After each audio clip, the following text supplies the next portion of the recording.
berjalan ke masjid. Kemudian kita lanjutkan di antara perkara yang dimakruhkan ketika sholat, perkara yang dimakruhkan di dalam sholat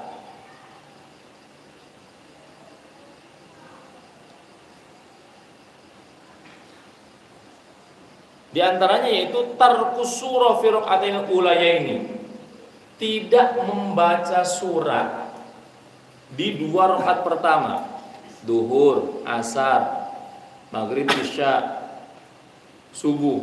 Di 2 rakaat pertama setelah Fatihah itu kan sunnah membaca surat.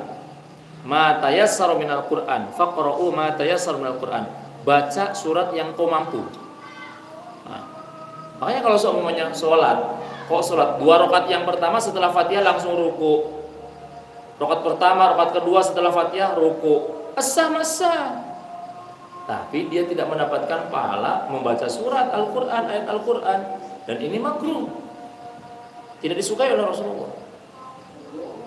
Kemudian yang ketujuh di antara kemakruhan di dalam sholat adalah tarku takbiratil intiqalat, meninggalkan takbir intiqal, tidak membaca takbir intiqal. Intiqal itu artinya takbir yang dibaca ketika perpindahan dari satu posisi ke posisi yang lain, dari berdiri ke ruku, kemudian dari i'tidal ke sujud, dari sujud ke duduk, duduk ke ruku ke sujud, dari sujud ke duduk lagi, ataupun dari duduk ke berdiri.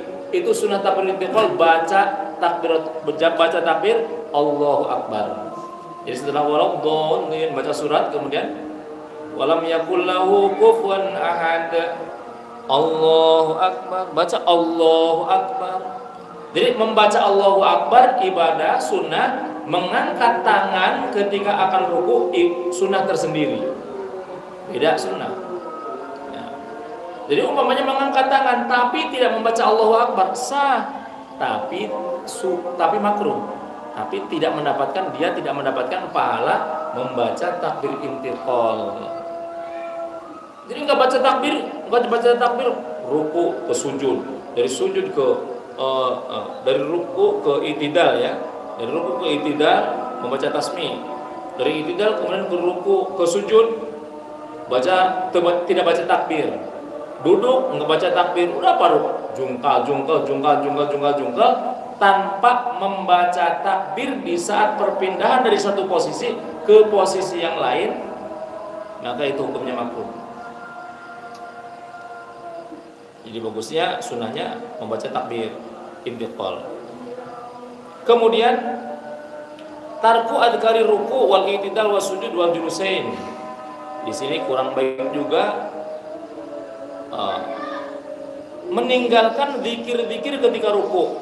Jadi di saat ruku disunahkan berzikir. Di antara zikirnya yaitu subhana rabbiyal azimi wa bihamdi 3 kali. Ketika i'tidal sunnah baca zikir Rabbana lakal hamdu kama Rabbana walakal hamdu mil'us samawati wa mil'ul ardi wa mil'u ma syi'ta min syai'in ba'd. Kemudian saat sujud zikir, saat duduk di antara 2 sujud rabbighfirli zikir. Kemudian yang ke-9 di antara kemakruhan adalah tarkud du'a fi tasyahudil akhirah, tidak berdoa setelah tasyahud akhir.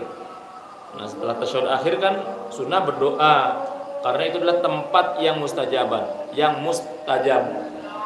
saat yang mustajab. Kemudian yang ke-10 ada sujud alal anfi, tidak sujud di atas anfi dan hidung. Jadi kan sunnahnya gini, ketika sujud itu jidat makan wajib nempel ke lantai. Kemudian hidung juga sunnah nempel ke lantai. Kalau ada orang yang sholat begitu sujud dia jidatnya nempel tapi hidungnya nggak nempel, maka ini makruh, ini tidak baik. Bagusnya ditempelin antara jidat dan hidung, itu nempel ke lantai. Kemudian yang ke-11 qiraatul Quran fi ghairil qiyam bi qasdil qiraah la dzikr. Yang ke-11, membaca Al-Qur'an di selain posisi berdiri. Umpamanya lagi ruku atau lagi sujud, udah subhana rabbiyal a'la wa bihamdi, subhana rabbiyal a'la wa bihamdi, subhana rabbiyal a'la wa bihamdi 3 kali. Kemudian dia baca bismillahirrahmanirrahim, qul huwallahu ahad, Allahus samad, lam yalid wa lam yulad wa lam yakul lahu kufuwan ahad. Sah, boleh. Tapi itu hukumnya makruh. Jadi menempatkan bacaan Al-Qur'an enggak pada tempatnya. Bacaan Al-Qur'an itu tempatnya itu ketika saat berdiri gitu.